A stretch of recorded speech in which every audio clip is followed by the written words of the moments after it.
Nasci num lar evangélico, sou filha de pastor. E hoje eu sou agnóstica porque eu sou muito cagona pra me denominar ateia. Ação. Vocês acreditam que tem gente que me segue, que acha ruim quando eu falo mal de crente, sendo que eu não sou crente? O povo pensa que eu sou crente. Eu tenho cara de crente, galera?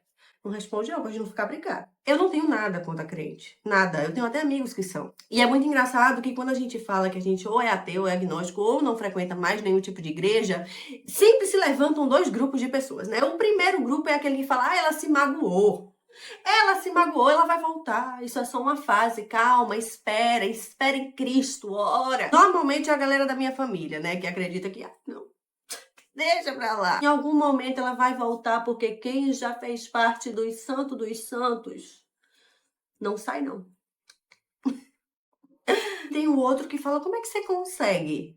Precisa de muito mais fé para não acreditar em nada do que para acreditar em alguma coisa. Mas será? Na minha cabeça é o contrário, né? Que bom que cada um tem a sua própria vida e consegue viver do jeito que quer. Vivo hoje de uma forma, penso hoje de uma forma, significa que eu vou ter a vida inteira o mesmo pensamento, o mesmo posicionamento? É lógico que não. E inclusive eu acho que se as pessoas ficassem estagnadas a pensar sempre a mesma coisa, nunca mudar de ideia, nunca voltar atrás, ia ser todo mundo um mando de cu. Imagina conviver com gente que não amadurece, né, gente? Que saco, né, gente? Inclusive coisas que eu defendi há 2 anos atrás, coisas que eu acreditava cegamente, não acredito mais, não defendo mais, vejo de outra forma. Então, depende muito, né, galera? Uma prova disso é que, se eu gravasse esse vídeo aqui que eu tô gravando sobre esse tema há 1 ano atrás, eu seria muito mais agressiva do que eu vou ser hoje. Então hoje eu consigo conversar sobre isso, sobre esse tema de uma forma muito descontraída, de uma forma muito simples, de uma forma muito leve, porque eu não carrego mais nenhum peso, mais nenhuma raiva, mais nenhuma mágoa. Nem precisei de terapia pra isso, porque quando eu fazia terapia, galera, eu era um poço de rancor, tá? Eu não tô falando que terapia não funciona pra mim.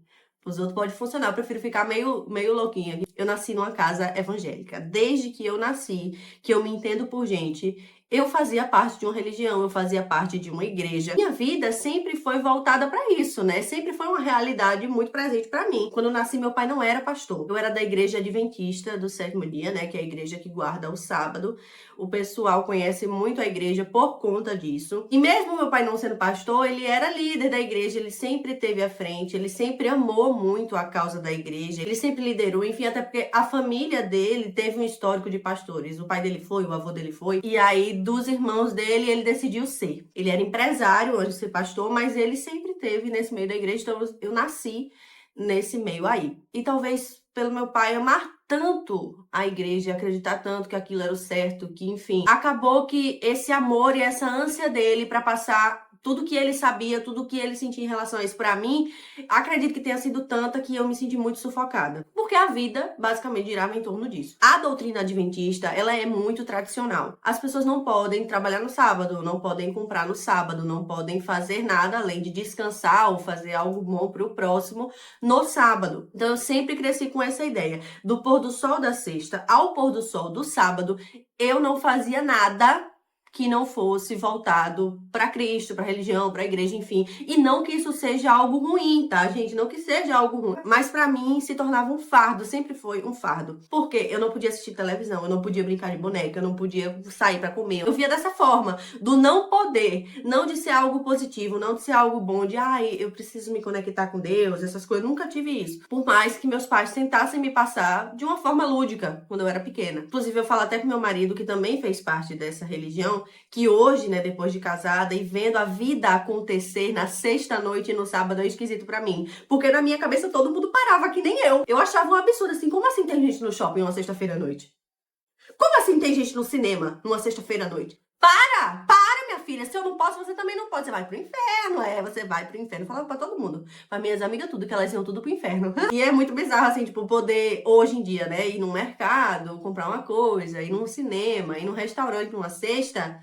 eu ainda tô me adaptando, ainda tô me acostumando. Foi tirar um peso muito grande das minhas costas, conseguir me libertar de todos esses dogmas, de todos esses paradigmas que a religião colocou em mim, mas eu vou chegar nessa parte ainda. Além dessa questão do sábado, por ser uma doutrina muito tradicional, não podiam usar joias, inclusive minha orelha não é furada, até hoje não tive coragem de furar, isso aqui é um brinco de pressão. Não podia usar joia, pintar unha, isso na minha época de adolescente era muito mais ferrenho do que hoje em dia. Hoje em dia a igreja já liberou um pouco mais, sabe? Não podia usar calça jeans nos cultos, não podia bateria na igreja. Eu digo era porque hoje eles estão mais liberais, né? Eles evoluíram junto com a sociedade. Viram, eu acho que se continuassem se mantendo tão tradicionais, iam acabar perdendo muita gente. No final, gente, é isso que importa, a quantidade de pessoas que vai estar na igreja. Eu sempre vou acreditar nisso. Então eu cresci com todas essas limitações. Tem a questão da alimentação também, não pode comer porco, não pode comer frutos do mar, só peixes com escama, sabe? Eles seguem muitas doutrinas do Antigo Testamento, eles selecionam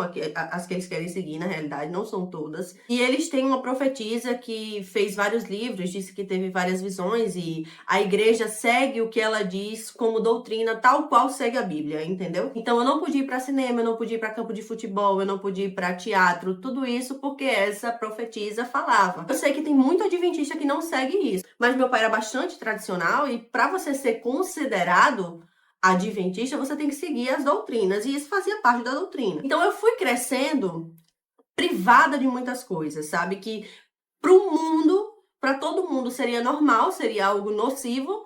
Pra mim não era, pra mim era muito absurdo, tipo assistir televisão em casa no sábado, eu não podia usar pulseira, colar, eu não podia passar maquiagem, eu não podia, tipo assim, eu fui crescendo, a adolescência foi chegando e isso foi pesando muito pra mim. E era algo que eu não conseguia entender. E eu acho que o processo foi mais difícil pra mim justamente por isso, porque eu não conseguia entender. Porque tem muita gente que é criado na igreja, que cresce na igreja, que entende as doutrinas e que vive aquilo e que gosta daquilo, mas eu nunca consegui gostar. E assim, meus pais, eles me ensinavam com amor, sabe? Com amor eu digo, não tinha muita conversinha em relação a exceções, só depois que eu fui insistindo muito, meu pai começou a abrir mão, enfim, a ceder um pouco mais em relação a essas coisas. Mas eu digo com amor porque ele ensinava, sabe? Ele queria que eu entendesse e que em algum momento eu começasse a fazer aquilo por vontade própria, sem ele ter que me obrigar. Só que aí começou a ficar mais difícil quando ele decidiu ser pastor. Isso, gente, é uma visão minha, tá? Minha como filha, minha como pessoa que não escolheu essa vida, porque eu sei que meu pai vive a profissão dele com toda a sinceridade do mundo. Eu sei que ele ama o que ele faz. Faz muito bem. Porque se não fizesse bem, ele não seria tão valorizado como ele é. E aí, quando eu fiz 6 anos, 5 e pouquinho, eu era bem pequenininha, ele decidiu largar a empresa dele para ser pastor. E na igreja adventista, o pastor, ele não pode ter outro emprego. Ele faz uma faculdade de 4 anos, ele tem diploma, ele recebe salário, ele tem carteira assinada, ele tem benefícios da igreja. Então, assim, a igreja age como uma empresa mesmo, que dá todos os direitos do trabalhador, enfim. Então, ele não poderia, por exemplo, ser empresário e ser pastor. Nenhum pastor da igreja adventista pode. Até porque a obra supre muito bem as necessidades do pastor e da família, enfim. A gente morava em Recife e a faculdade de teologia mais perto que tinha pro meu pai era na Bahia. Então a gente teve que se mudar. Meu irmão era bem pequenininho, tinha 8 meses. Aí foi eu, minha mãe, meu pai e meu irmão. Nos mudamos pra Bahia para ele poder fazer a faculdade dele, 4 anos, né, de faculdade. Durante muito tempo eu senti raiva. Mas acho que hoje não mais. Eu não sei se hoje por estar mais madura ou por não estar mais dentro desse núcleo, eu consigo ver de outra forma, eu consigo ver de uma maneira mais leve. Mas quando eu tava ali na pele, era horrível pra mim. E assim, eu fui muito rebelde na minha adolescência. E hoje eu vejo que, por mais que meus pais tenham sido firmes, porque meus pais eram bastante conservadores, eles estavam agindo de acordo com o tempo, sabe? Eu era muito nova quando eu comecei a me rebelar, querer fazer as coisas, enfim. E acho que todo filho de pastor que vive nessa bolha acaba tendo uma fase que passa por isso. Mas hoje eu vejo que meus pais, eles nem foram tão radicais assim. É a maturidade, né? Uma hora todo mundo envelhece. Passaram esses 4 anos de faculdade do meu pai se formou e a gente conseguiu voltar para Recife para ele ser pastor aqui. Porque o estado que chamou o pastor depois que ele se forma, e ele, por sorte, teve chamado para atuar na cidade que a gente sempre morou. Eu pensava que o terror tinha sido passar esses 4 anos, mas na verdade, na minha visão, o terror começou a partir daí, porque eu já era pré-adolescente e as coisas mudaram um pouco mais. Sabe quando a galera fala assim, ai, filho de pastor? Ih, lá vem, já sei. Já sei que é da pá virada. Filho de pastor, já sei. Porque a maioria tem esse estereótipo de que o filho de pastor, ele é danado e não sei o quê. Então, vou tentar contextualizar. Acabar de sair da minha fase de infância, entrando na pré-adolescência ali dos 11, 12 anos, e vocês sabem que essa é a idade que o bicho pega pra todo mundo. Eu não tinha meu pai em casa, porque meu pai, quando ele veio ser pastor, ele tinha 12 igrejas para administrar. Então, meu pai quase não ficava em casa. Foi uma época de ausência muito grande. E não só nessa época, até hoje é a mesma coisa. Pouco antes de eu sair de casa, que estava melhorando assim a questão dele conseguir priorizar mais a família e a casa, porque ele levava muito sério o trabalho dele e acabava que deixava o mais importante de lado, que era a gente, né? E eu não tinha uma relação muito boa com a minha mãe. Inclusive, eu acredito que a gente só tem uma relação boa hoje porque eu não moro mais com eles. Porque até eu sair de casa, a gente vivia em pé de guerra. E começou nessa fase aí. Por quê? Eu ali na fase dos 12, 13 anos, comecei com a picuinha de que queria me arrumar, queria botar maquiagem, queria botar joia, queria isso, queria aquilo. Meus pais não deixavam, era uma confusão. Eu fazia escondido, minha mãe implicava, me entregava pro meu pai. Ela dizia que não existia segredo entre eu e ela, que tudo que eu contasse pra ela, ela ia ter que contar pro meu pai. E isso afetou muito nossa relação, não porque o meu pai, oh meu Deus, ele...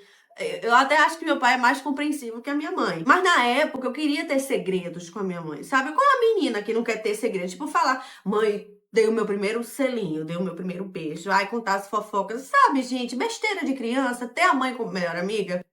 Até hoje, até hoje me magoou um pouco algumas questões, sabe, gatilho? Pois é. Por isso que eu preciso voltar a fazer terapia. Então, desde aí já era complicado pra mim, porque eu não podia conversar com ela, nada, porque eu sabia que ela ia contar tudo pro meu pai. Eu não me sentia segura pra tentar ser amiga dela, sabe? Porque eu sabia que ela ia falar. E ela não falava só pro meu pai, contava as coisas que eu contava pra ela, pra minha avó, sabe? Não existia ali uma relação de confiança. E hoje eu tento entender ao máximo porque ela cuidava da minha avó. Minha avó era doente, assim, tomava muito tempo dela. Ela também não tinha meu pai presente, sabe? Foi uma mudança de rotina muito forte pra ela também, não só pra mim, que era criança, mas acho que pra ela até pior, né? Porque ela já tinha uma vida formada e teve que mudar tudo por causa do novo emprego do meu pai. Era estresse o tempo todo. Então, sempre que tinha alguma tentativa de aproximação, terminava em briga. Ela era muito mais radical, ela era muito mais conservadora do que ele. Então começou a ter um desgaste aí pelo fato de que, exemplo, lembra que eu falei pra vocês que eu não podia usar maquiagem nem nada do tipo, né? Eu comecei a pedir pro meu pai gloss. Gloss sem cor. Eu queria ter alguma coisa. Eu acho que isso é muito da menina, né? Sei lá, não sei. Eu sei que eu sempre gostei. Minha mãe nunca usou nada, porque também dizia que era pra me dar o exemplo. Só que eu sempre gostei. Por isso não existe isso de, você quer imitar.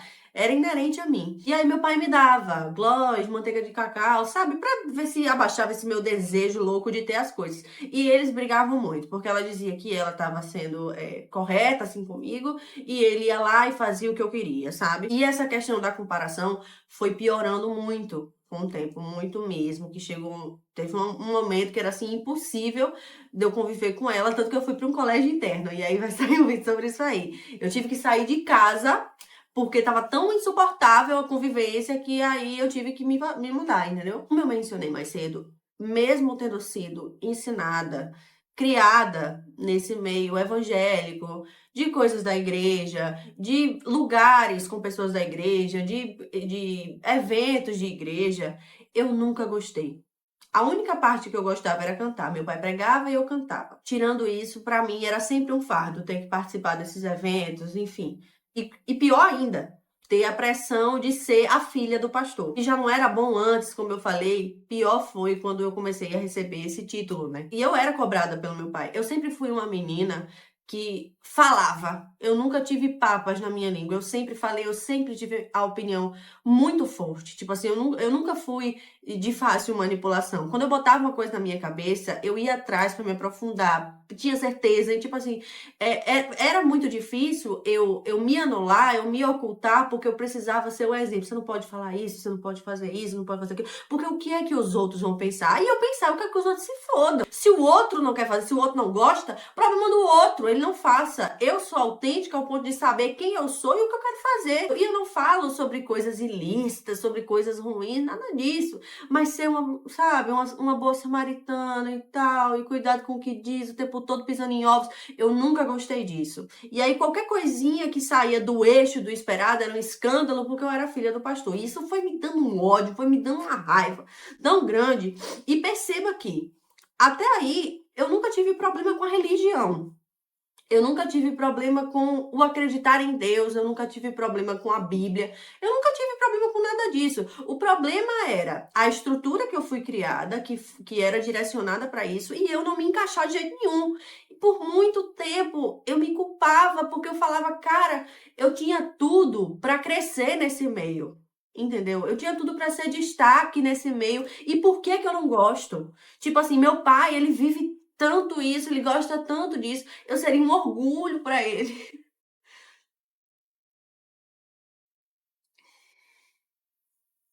Mas eu sou o contrário, eu sou o oposto. E aí, por muito tempo, eu tentei gostar. Eu tentei me enfiar, eu tentei, não.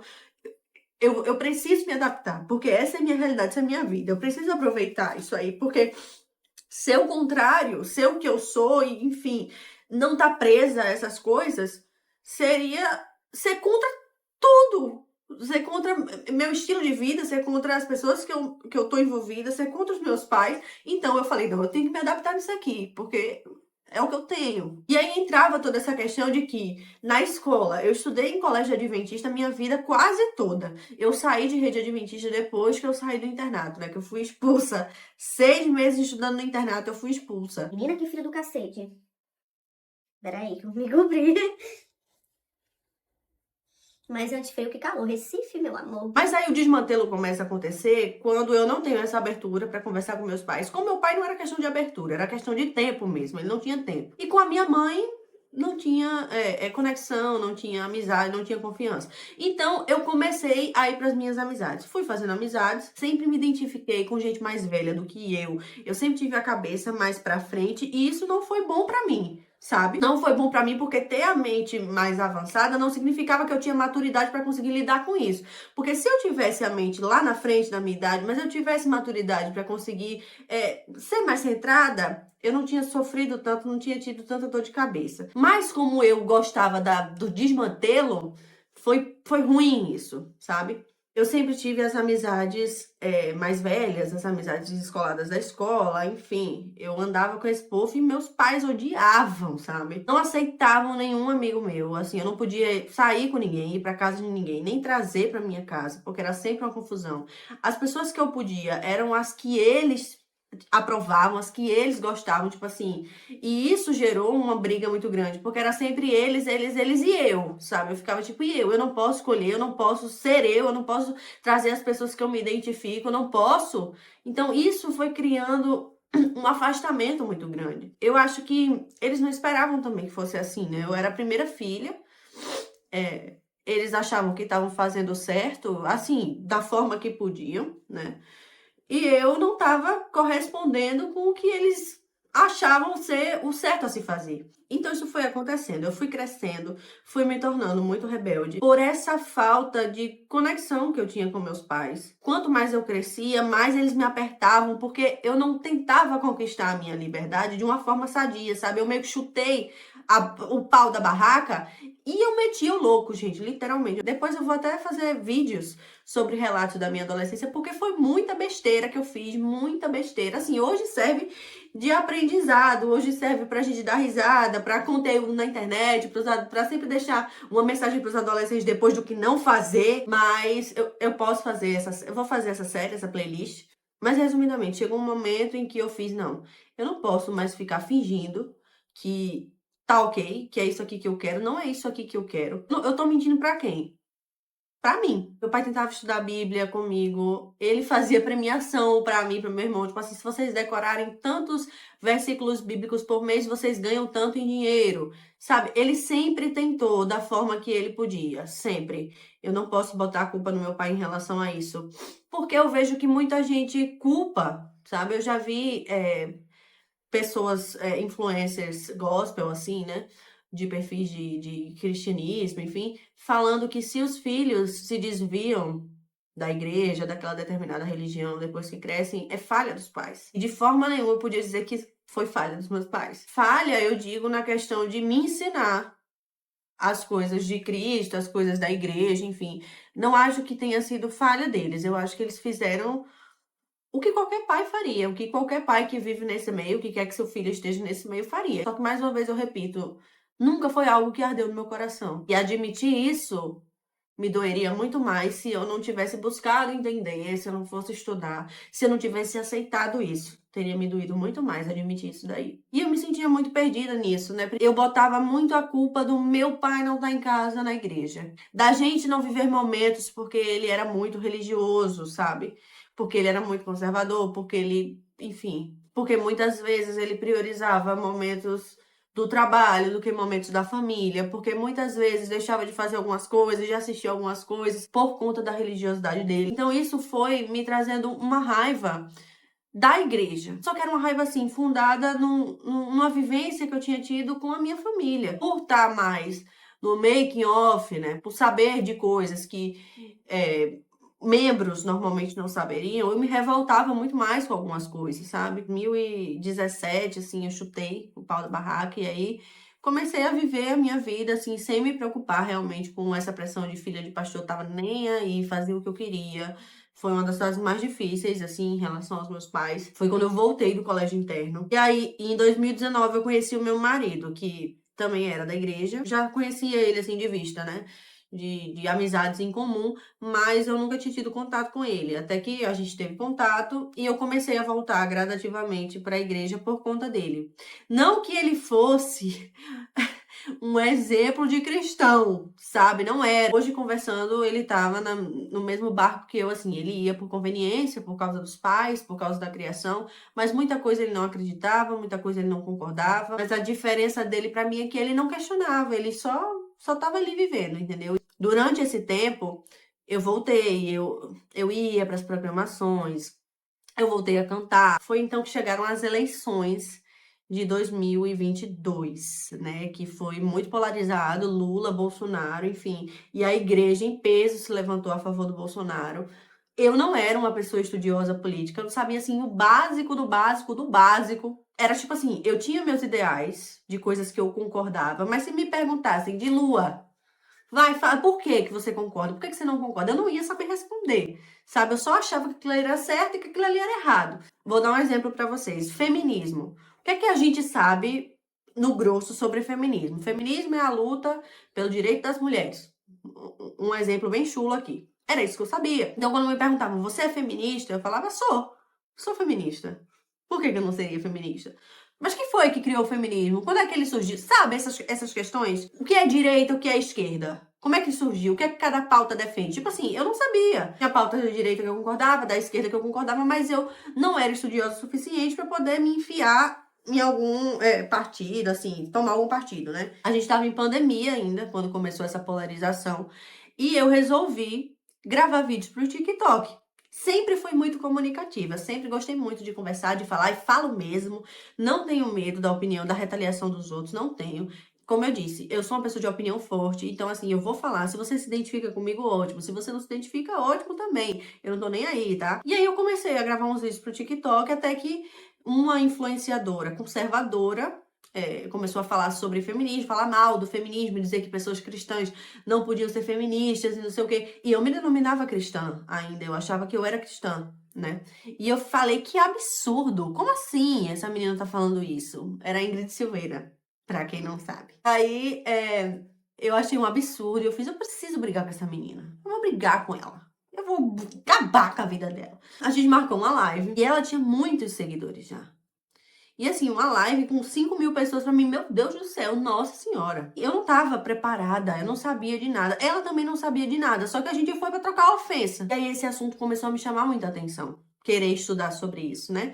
Aí uma coisa vai levando a outra. Eu fui estudar a Revolução Francesa, comecei a estudar as origens do Iluminismo, do Feminismo, Revolução Industrial, todas essas questões que são importantes para a gente saber se posicionar na sociedade, sabe? De acordo com o que eu fui estudando, gravando vídeo, fazendo amizades na internet, eu fui vendo que eu era mais puxada para a esquerda do que para a direita. Como eu disse para vocês também, muitas das pautas que eu achava que eu acreditava mais da esquerda era por imaturidade, por influência, né, por birra, muitas vezes para ser contra os meus pais. E aí eu comecei a produzir minhas próprias lives na internet sobre temas polêmicos, aborto, cristão pode ser a favor do aborto, cristão pode defender a homossexualidade, sabe essas pautas bem polêmicas, pronto.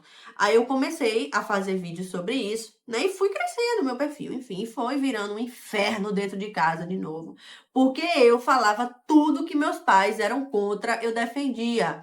Meus pais de extrema direita, os dois, né? E eu não vou entrar em questão política nesse vídeo, tá? Tô só contextualizando. Depois eu vou até fazer uns videozinhos polêmicos, tá? Vou fazer. E eu não quero briga. Vocês que se matem nos comentários, eu não vou responder ninguém. E essa época, assim, durou um ano. Eu comecei, tipo, um ano antes da eleição, propriamente dita. E depois da eleição, que me deu um estalo. Eu vi e vivi muita coisa estando dentro da religião nessa época da eleição.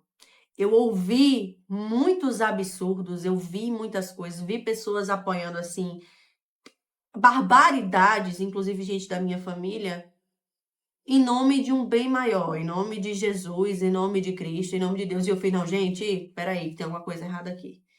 Não tem como, não pode ser. Isso aqui não pode estar certo. Isso aqui não tá fazendo muito sentido, entendeu? Isso começou a tirar minha paz de tipo assim, como é que pode a igreja estar envolvida com isso? Como é que pode a igreja querer defender esse tipo de coisa? E aí foi que eu caí na besteira, porque eu acho que a ignorância é uma bênção. Eu fui estudar a história da igreja cristã. Eu fui estudar sobre as religiões e tipo assim, gente, a minha cabeça fez assim, ó.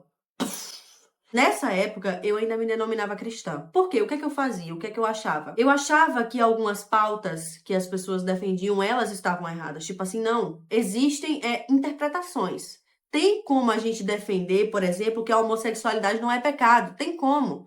Tem como a gente defender que a Bíblia não é machista. Tem como a gente defender que uma mulher feminista pode ser cristã. Tem como. Não é contraditório. Eu começava a tentar querer mudar o que as coisas de fato eram, para poder ser menos agressivo para mim. Porque tinham coisas que eu lia, tinham coisas que eu via que eu falava, não, isso aqui tem que ter algum contexto. Não pode ser isso aqui, essa crueldade aqui não pode ser real. As pessoas não podem defender isso, sabe? E foi estudando que eu vi que podem sim. Nesse momento, eu nunca tinha questionado a existência de Deus, do Deus cristão, no caso. Eu nunca tinha questionado. Eu nunca tinha cogitado fazer parte de outra religião, por exemplo. Eu já tinha cogitado fazer parte de outra igreja, por exemplo, sair da Adventista e ir para Batista, sabe? Eu já tinha cogitado isso. Sair da doutrina adventista e ir para outra doutrina. Só que, resumindo, é tudo cristão. É tudo cristianismo, né? Faz tudo parte do cristianismo. O cristianismo é a maior religião do mundo. E eu fui querer saber o porquê.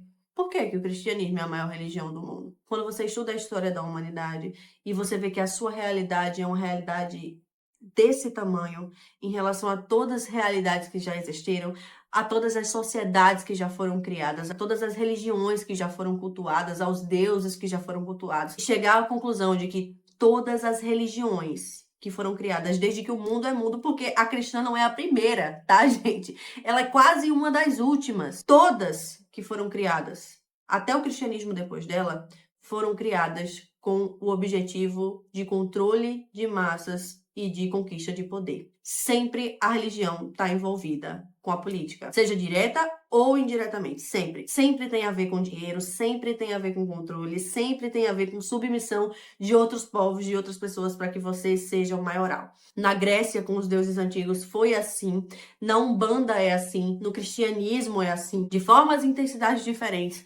Mas no final, é a mesma coisa. Mais de 62 mil religiões criadas. Quantidade de deuses?